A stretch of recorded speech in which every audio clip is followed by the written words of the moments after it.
So this is from James Agee died in 1955. It occurs to me as I take a look at his picture on the back of him lighting a cigarette. That probably didn't help in the back of a cab in New York City. That was too fast. Would you show it again? Yeah, there. What an amazing writer. And in 1957, the book he was working on came out, A Death in the Family, kind of an autobiographical novel of his father's death when he was young. Listen to this opening passage of A Summer Night in Knoxville. In fact, it's called Knoxville Summer 1915. I go from left to the right. You can, was even made into an opera aria. You can hear Denise Graves singing. Hi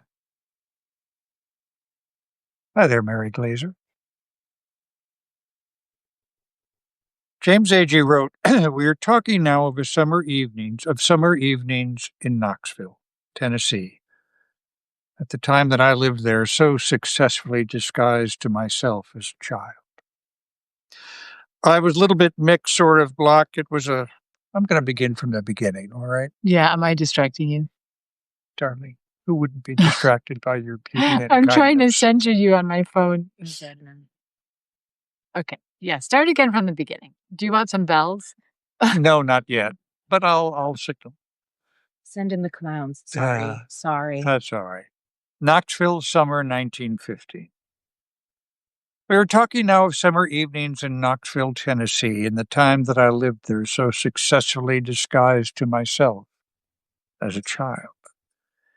It was a little bit mixed sort of block, fairly solidly lower middle class, with one or two juts apiece on either side of that.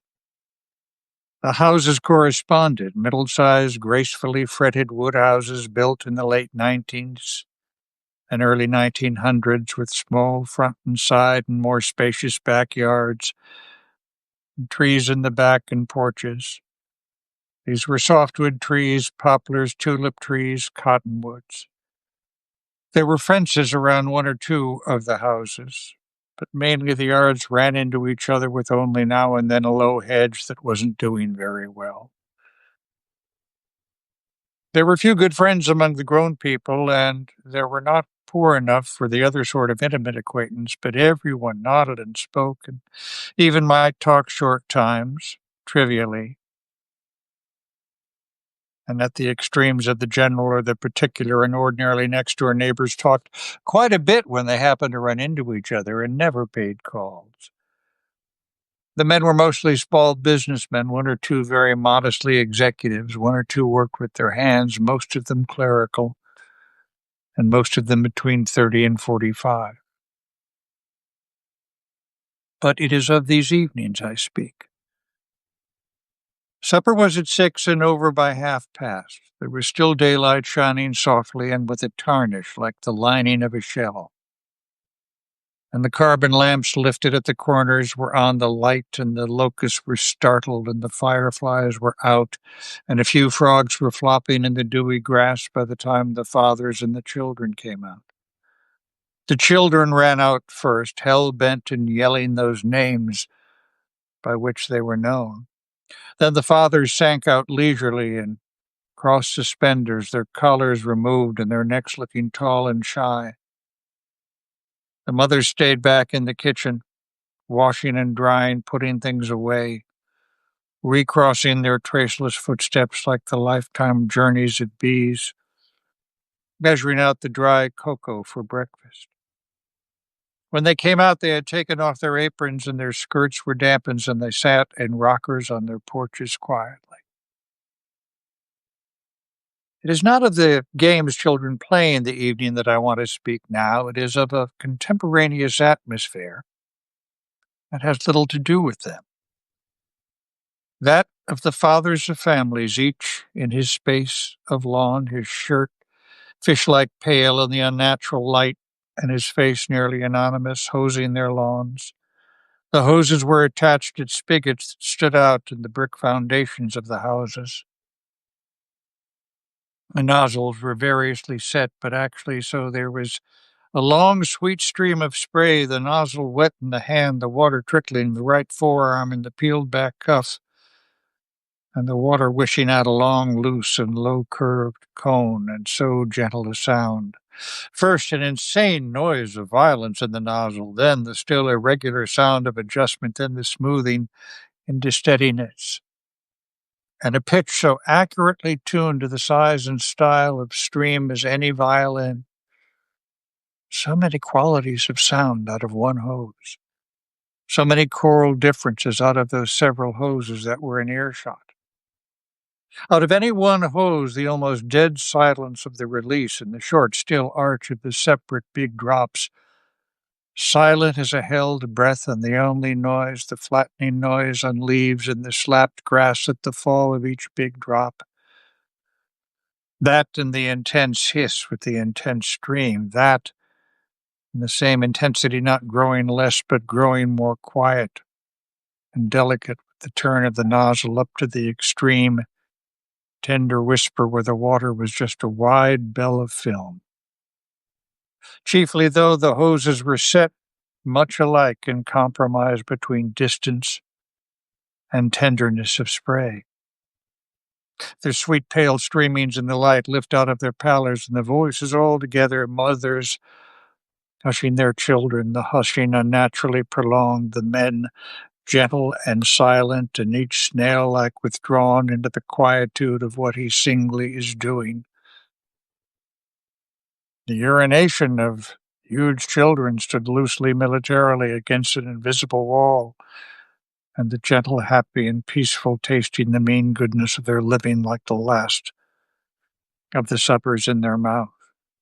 Although there is never just one locust, but an illusion of at least 1,000. The noise of each locust is pitched in some classic locust range out of which none of them varies more than 2 full tones, and yet you seem to hear each locust discrete from all the rest. And there's a long, slow pulse in their noise like the scarcely defined arch of a long and high-set bridge. They are all around in every tree, so that the noise seems to come from nowhere and everywhere at once from the whole shell heavens, shivering in your flesh and teasing your eardrums, the boldest of all the sounds of the night. And yet it is habitual to summer nights, and is of the great order of noises, like the noises of the sea, and of the blood, her precocious grandchild, which you realize are hearing only when you catch yourself listening. Meantime, from low in the dark, just outside the swaying horizons of the houses, conveying always grass and the damp of dew in its strong green-black smear of smell, and the regular yet spaced noises of the crickets, each a sweet, cold, silver noise, 3-noted like the slipping each time of 3 matched links of a small chain. But the men by now, one by one, have silenced their hoses and drained and coiled them. Now only 2, and now only 1 is left, and you see only a ghost-like shirt with the sleeve garters and a sober mystery of a mild face, like the lifted face of large cattle inquiring of your presence in the pitch dark. Now is the night of one blue dew. Now is the night, one blue dew, my father has drained, he has coiled the hose. Low on the length of lawns, a frailing of fire, who breathes, content silver like peeps of light, each cricket makes his comment over and over in the drowned grass. Cold-toed thumpily flounders. Within the edges of damp shadows of side yards are hovering children, nearly sick with joy or fear, who watch the unguarding of a telephone pole. The round white carbon corner lamps, bugs of all sizes, are lifted elliptic solar systems. Big, hard shells bruise themselves. Assailant, he's fallen on his back, his legs swirling. Parents on porches rock and rock. From damp stirrings, morning glories hang their ancient faces. The dry and exalted noises of the locust from all the air at once enchants my eardrums. On the rough, wet grass in the backyard, my father and mother have spread quilts. We all lie there, my mother, my father, my uncle, my aunt, and I too am lying there. I'm going to get misty. First we were sitting up, then one of us lay down, then we all lay down on our stomachs and on our sides and on our backs. And we've all kept talking. We are not talking much, and the talk is quiet of nothing in particular, of nothing at all in particular, of nothing at all. The stars are wide and alive. They seem each like a smile of great sweetness, and they seem very near. All my people are larger bodies than mine, quiet, with the voices gentle and meaningless like the voices of sleeping birds. One is an artist. He is living at home. One is a musician. She is living at home. One is my mother, who is good to me. One is my father, who is good to me. By some chance, here they are, all on this earth. And who shall ever tell the sorrow of being on this earth, lying on quilts on the grass in a summer evening, among all the sounds of the night? May God bless my people, my uncle, my aunt, my mother, my good father. Oh, remember them kindly in their times of troubles and in the hour of their taking away. After a little, I am taken in and put to bed. Sleep, soft, smiling, draws me under her. And those who receive me, who quietly treat me as one familiar and well-beloved in that home, but will not, oh, will not now, not ever, but will not ever tell me who I am. This is beautiful. And I have to tell you, it's very sensory for me because every time you turn the page, I smell the paper. Yeah. You know, of an old book. Yeah, it is of an old book. This is 1958. It's only a little older than I am. Only a little older. That was a beautiful reading, and we have to wait because we haven't heard the cuckoo in a long time. Oh, I'm sorry. One more minute. Okay. May I add a special thank you to some of our watchers, Yes. listeners, watchers, because we are exploring the stats of who's sharing our reading, your readings. Are you guys hearing Maggie? Can you hear me? That's all you've ever wanted. You can get closer, Maggie. You just open your mouth and it'll be like me. So Adam Roberts. We have his book to the left, yeah. Scott Wayne. Oh, we do. Food person. He's at the top of the pile right behind you. Yeah. Carol Turner Record. Todd Golden. Barbara Jenko. Jim Grumman. No S, but yes. Jim Grumman. Okay. Yes. Stan Barron. Diana Lynch, of course. Bart Rosenbach. There are some people in here who have just given email addresses, and I'm not going to read those. Mm-hmm. Catherine Capel, Capel, I think. Catherine Capel, I think, yes. Judy Tversky. Amy Victoria McEwen, and of course, S.R. O'Brien. Joan Jens. Yeah. John Jaharos. I'm not sure. Okay.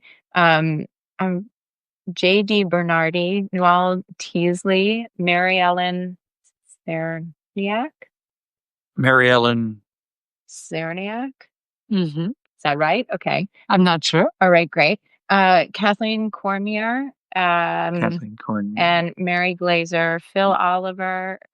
Phil Oliver. Thank you so much for sharing the posts and Scott's Substack. We can see that you are sharing it, and we really appreciate it.